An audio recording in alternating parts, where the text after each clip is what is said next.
Ang mga pimples at mga peklat ay maaaring magdulot ng pagkawala ng kumpiyansa sa sarili, at pangitain sa sarili ng mga tao sa kanilang mga pakikipag-ugnayan sa lipunan. Maaring maapektuhan ang kalidad ng buhay ng mga taong nagdaranas ng AIN, lalo na kung ang kondisyon ay malubha at masakit. Kung hindi maalagaan ng tama ang acne, maaaring magkaroon ng iba't ibang komplikasyon at problema, kabilang ang pagbuo ng mga CYST at malalalim na bukol sa balat na mas mahirap gamutin at maaaring magdulot ng masakit na pakiramdam. Kung ikaw ay may limitadong oras sa iyong araw at naghahanap ng mabilis at epektibong paraan ng pag-aalaga sa acne, narito ang link sa isang natuklasang pamamaraan na kinakausap ng marami. Alamin pa ito sa pamamagitan ng pag-click sa link sa ibaba. Ang mga peklat ng acne ay maaaring mahirap gamutin ng lubusan sa bahay, lalo na kung nais mong makamit ang mabilis na resulta. Gayunpaman, narito ang ilang natural na mga resep na maaring makatulong sa pagpapabuti ng itsura ng mga peklat ng acne sa paglipas ng panahon. Maskara ng honey at lemon. Ang maskara na honey at lemon ay maaaring gamitin upang gamutin ang acne dahil sa mga katangiang antibacterial, anti-impeksyon, at exfoliating ng mga sangkap na ito. Narito kung paano nakakatulong ang maskarang ito sa balat na may acne. Mga katangian na antibacterial. Ang honey ay may natural na mga katangian na antibacterial, kaya't maaari itong makatulong sa paglaban sa mga bakterya na sanhi ng acne. Ang mga bakterya, tulad ng Propionibacterium acnes, ay isa sa mga pangunahing sanhi ng acne.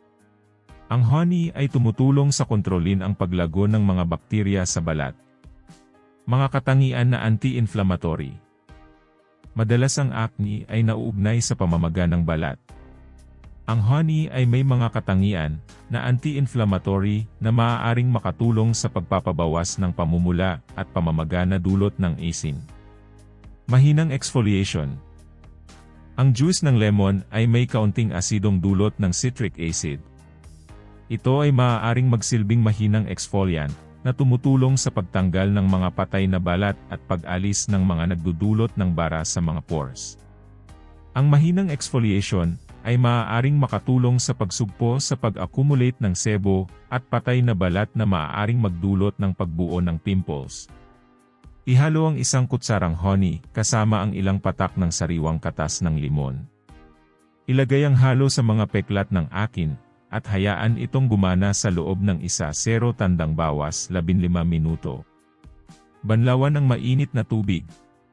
Ang honey ay may halagang panlaban sa pag-iinit, habang ang limon ay naglalaman ng asidong citrus na maaring magpaputi ng balat ng dahan-dahan.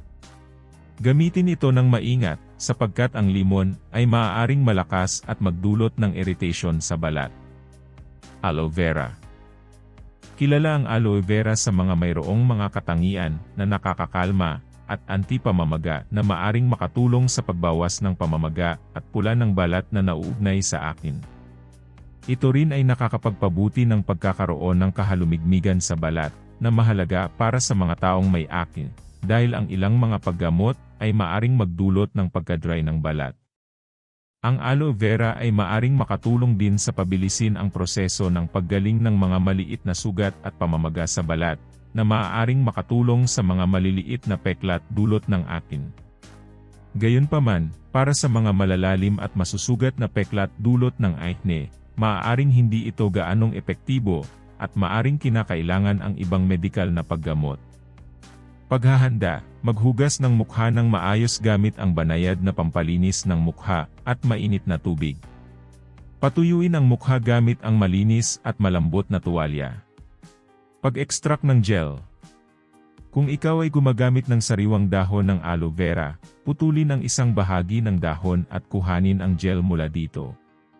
Kung gumagamit ka ng komersyal na produktong aloe vera, tuluyan lang itong buksan. Paggamit, ilagay ang gel ng aloe vera ng direkta sa mga bahagi ng balat na apektado ng acne. Maaring gamitin ang mga dulo ng daliri o cotton bud para dito. I-massage ng maayos ang gel sa balat. Paghintay.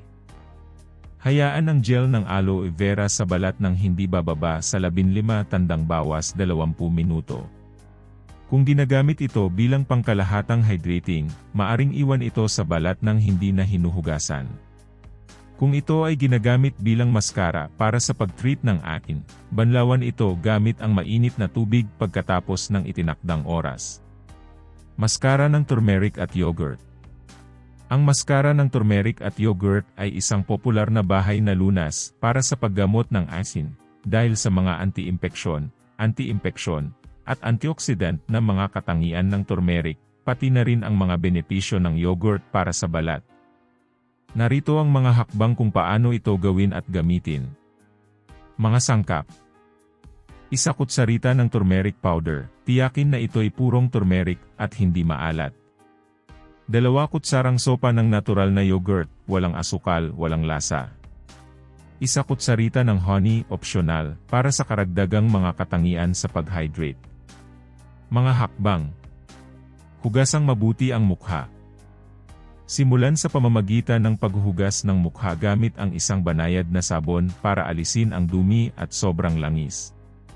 Patuyuin ito ng maayos. Ihanda ang maskara.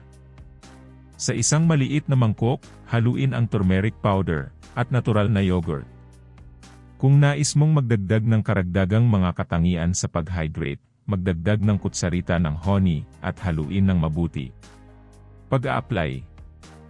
Gamit ang malinis na mga kamay o pinsel ng makyuk, ilagay ng pantay-pantay ang manipis na layer ng maskara sa iyong mukha.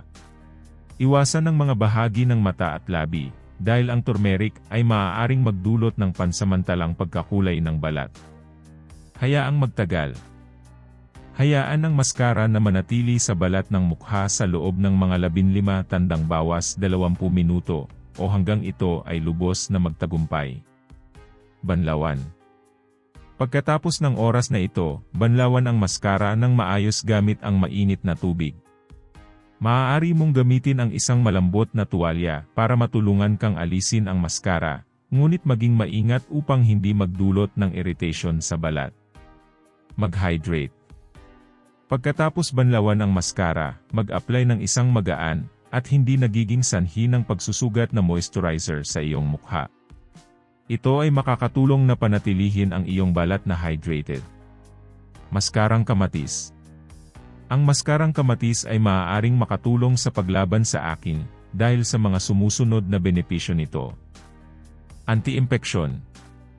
Ang kamatis ay mayroong likas na mga sangkap na maaaring makatulong sa pagpatay sa mga mikrobyo na maaaring magdulot ng akin. Ito ay nagbibigay ng proteksyon laban sa impeksyon. Pagbabawas ng pagganap ng sebo. Ang kamatis ay may natural na mga asidong nagbibigay buhay na maaaring mag-regulate ng produksyon ng sebo ng balat. Ito'y makakatulong sa pagpigil ng pagkakaroon ng sobrang langis na maaaring magdulot ng akin. Paggamot sa kasamang pampaitim. Ang lycopene sa kamatis ay maaaring makatulong sa pagpapabawas ng mga dark spots o peklat na karaniwang kasamang dulot ng akin. Narito ang simpleng paraan kung paano gumawa ng maskarang kamatis para sa akin. Mga sangkap. Malamig na kamatis, 1 piraso. Blender o kutsilyo para sa pagpiri.